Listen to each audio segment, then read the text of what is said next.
छोटे से शहर गोरखपुर की तंग गलियों में हर सुबह सूरज की पहली किरणों के साथ एक ठेले की आवाज गूंजती थी। टमाटर ले लो, आलू ले लो। ये ठेला चलाते थे रामलाल और उनके साथ होता था उनका 16 साल का बेटा आरव। आरव का जीवन साधारण था। सुबह पापा के साथ सब्जियां बेचना, दिन में सरकारी स्कूल जाना और रात को छत पर बैठकर सपने देखना। उसका सबसे बड़ा सपना था IIT में जाना। लेकिन एक सब्जी वाले का बेटा जिसे ठीक से ट्यूशन भी नसीब नहीं, क्या वाकई IIT तक पहुंच सकता है? एक दिन स्कूल में एक प्रोफेसर ने बताया कि IIT की कोचिंग क्लासेस शहर के कोने में खुली है, जहां फ्री में तैयारी करवाई जाती है अगर बच्चा एंट्रेंस क्लियर कर ले। आरव की आंखों में चमक आ गई। वो जानता था यही मौका है जिससे उसकी दुनिया बदल सकती है। वो घर आया और बोला, पापा मुझे कोचिंग का टेस्ट देना है। पापा ने थका चेहरा ऊपर उठाया, बेटा हमारे पास इतना टाइम और पैसा नहीं। तू सुबह सब्जी बेचने नहीं जाएगा तो दुकान कौन संभालेगा? आरव चुप हो गया, लेकिन सपने नहीं मरे। कई दिनों तक उसने कोई बात नहीं की। वो खुद से लड़ रहा था। क्या वाकई उसके जैसे किसी के लिए बड़ा सपना देखना सही है? उसे लगता था सपने अमीरों के होते हैं, गरीबों को तो बस गुजारा करना होता है। एक रात जब बिजली नहीं थी और पूरा मोहल्ला अंधेरे में था, आरव छत पर लेटा आसमान देख रहा था। उसने मन ही मन कहा, अगर चांद सबके लिए है तो सपने भी सबके हो सकते हैं। अगले दिन स्कूल में नई मैथ्स टीचर आई, अनुष्का मैम।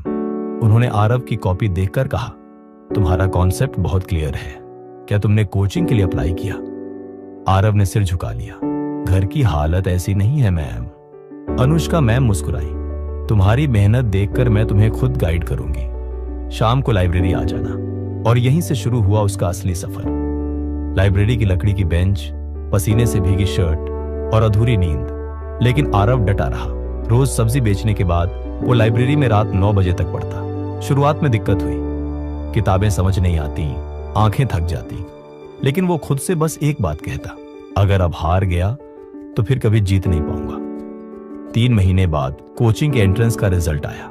आरव सेलेक्ट हो गया था। उस दिन पहली बार उसके पापा की आंखों में आंसू थे, गर्व के आंसू।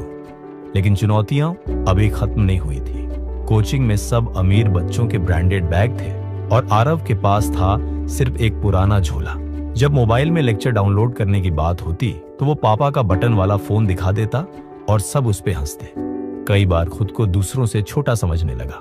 लेकिन अनुष्का मैम हमेशा कहती, तुम्हारी कहानी बाकी सबसे अलग है, इसलिए तुम जीतोगे। रात को नींद में भी सवाल हल करता था और सुबह फिर सब्जी की दुकान पर लग जाता। कुछ दिनों बाद IIT JEE का दिन आया। आरव ने कांपते हाथों से पेन उठाया।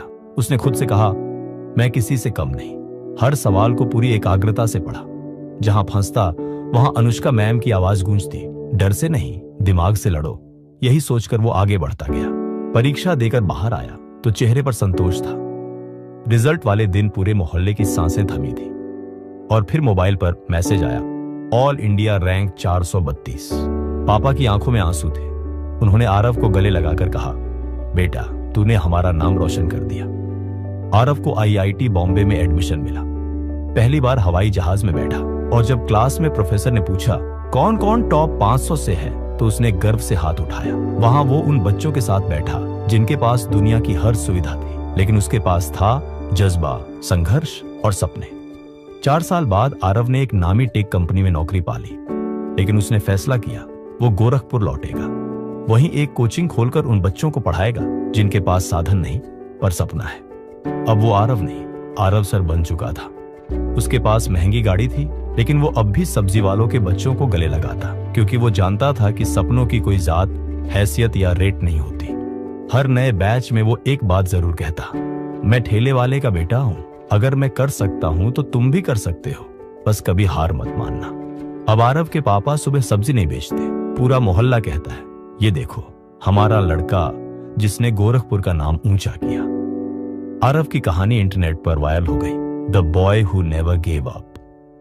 मोरल, कभी हार मत मानो। हालात कितने भी मुश्किल क्यों ना हो, अगर सपना सच्चा है और इरादा मजबूत तो एक ठेले वाले का बेटा भी IIT पहुंच सकता है।